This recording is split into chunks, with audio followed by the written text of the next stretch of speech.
Edmonton Trail Northeast is part of a complex system in which the interconnections and relationships hold together the elements that define a city and its communities. Therefore, understanding the purpose of a system is often the most crucial determinant of the system's behavior over time. By utilizing a systems approach, we watch how the various elements work together along Edmonton Trail and the surrounding communities of Highland Park, Greenview, and Thorncliffe. In order to understand where these communities will end up and how the elements are interconnected, we must learn its history to understand its future.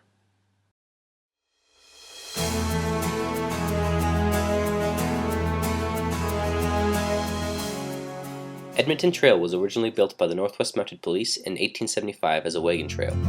Over time, it evolved into a significant trade route for whiskey and beaver pelts that led from Montana to Edmonton. The trail was the main thoroughfare leading to Edmonton until the construction of what is now known as the Queen Elizabeth II Highway, or Deerfoot Trail, in the 1930s. Finally, during the 1940s and 1960s, Highland Park and Greenview communities were developed on the surroundings of Edmonton Trail. Highland Park was annexed in 1910 and was followed by Thorncliffe in 1954. The communities were built according to the neighborhood plan concept, which was a base design for new subdivisions reinforced by traditional zoning practices. On the other hand, Greenview was the first to feature row housing and other multifamily developments, as neighborhoods were subject to layered zoning. Apartment buildings were used as a buffer, usually between R2 zoning and commercial areas. Compared to Highland Park, the Greenview community had less green space available because the developer, Karma, was able to claim the storm sewer right-of-way as the required reserve land. The area's proximity to the airport, its use as a main route to Edmonton, and closeness of the railway led to the development of commercial and industrial uses along Edmonton Trail. The Airliner Hotel, which later became the Quality Inn, is an example of one of the developments that was built in the early life of the corridor. The north end of 4th Street at Edmonton Trail is demarcated with a car trap alongside Nose Creek, which runs from the north to the south and empties into the Bow east of the zoo. The result is a series of hills, ravines, escarpments, and valleys that have dictated the transportation routes, green urban spaces, and most of all utilities easements and rights of way. In terms of population growth, Thorncliffe, Greenview, and Highland Park communities experienced a decline in population in the period from 2007 to 2011 when compared to the growth of Calgary as a whole. According to the 2011 Civic Census, the majority of the residents within these three communities are within the range of 25 to 54 years old. In addition, all of these communities are characterized by the lower fertility rates and populations 65 and over. When it comes to living arrangements, all communities have most family members living within private households. Yet when compared to the city of Calgary, the total of family members within these private households is 20% or more lower, with the exception of Thorncliffe. Still, all communities have a much higher percentage of people living in private households that are not family members compared to Calgary as a whole. According to the 2006 statistics, the majority of the residents in Highland Park and Greenview have never been married. 40% of these households are composed of single-parent families, compared to 23.5% citywide. Thorncliffe community has a higher percent of unmarried people compared to the city of Calgary. Also in the Thorncliffe neighborhood, the number of families headed by a single parent is higher than the 23.5% of Calgary, but lower than the Greenview and Highland Park communities. Around 27% of residents within all communities are educated and have a high school diploma or equivalent, while around 24% have no certification at all. Yet the number of residents with university degrees or certificates is below the citywide average in all communities, around 10 to 15%. Population diversity varies between communities, with Greenview having an immigrant and visible minority population higher than the city overall, while Highland Park and Thorncliffe have much fewer members of these groups compared to the city. Finally, 22 to 25% of the population in these communities have some form of disability compared to 16.3% in Calgary. Edmonton Trail and McKnight Boulevard serve as important elements within the context of the local communities and larger urban systems. The Edmonton Trail corridor is an important element in regulating the flows of traffic from downtown Calgary up to the northwest sectors of the city. Adjacent to this corridor is McKnight Boulevard, a major east-west artery.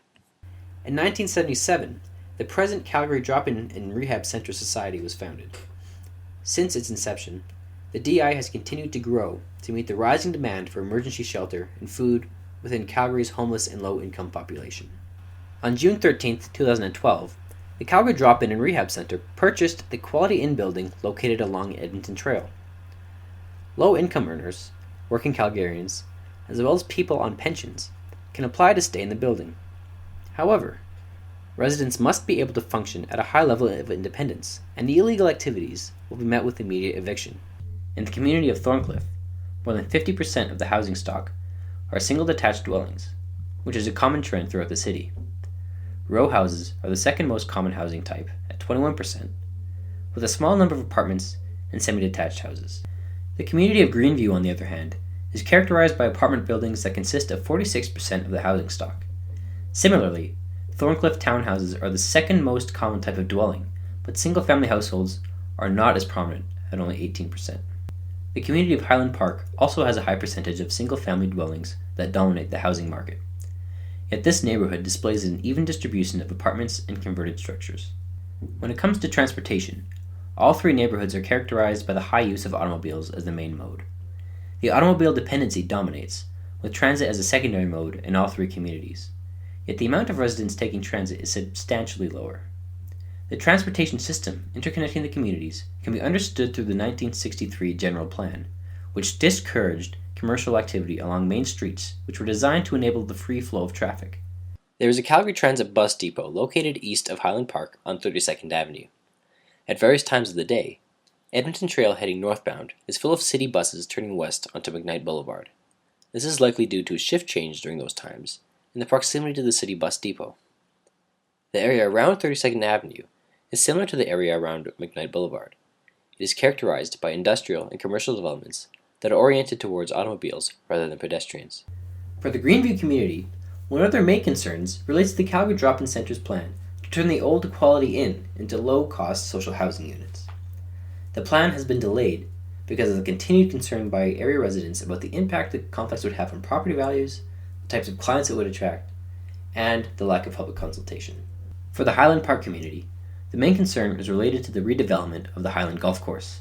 Recently, the owner of the Northwest Golf Course put the space up for redevelopment into dense multifamily home units.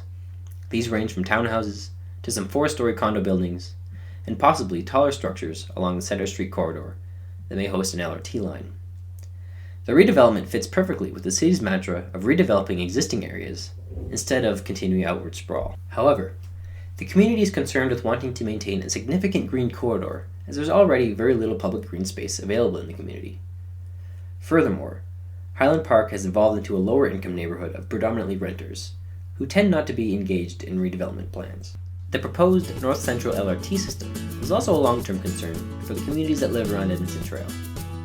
The City of Calgary is working to improve mobility in existing and new communities in North Central Calgary by planning a transit service that will connect people and places and enhance the quality of life in the city.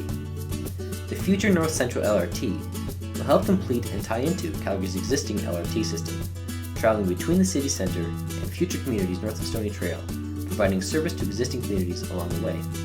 Additionally, the new LRT line is being proposed to address future population growth and as a way to improve mobility issues. Along with Center Street and Deerfoot Trail, Edmonton Trail is also being considered as a possible route for the new LRT. When it comes to achieving sustainability, there are some challenges present. First, Highland Park and Greenview communities around Edmonton Trail are not socially diverse, with a lower percentage of immigrants and visual minorities in comparison to the rest of the city.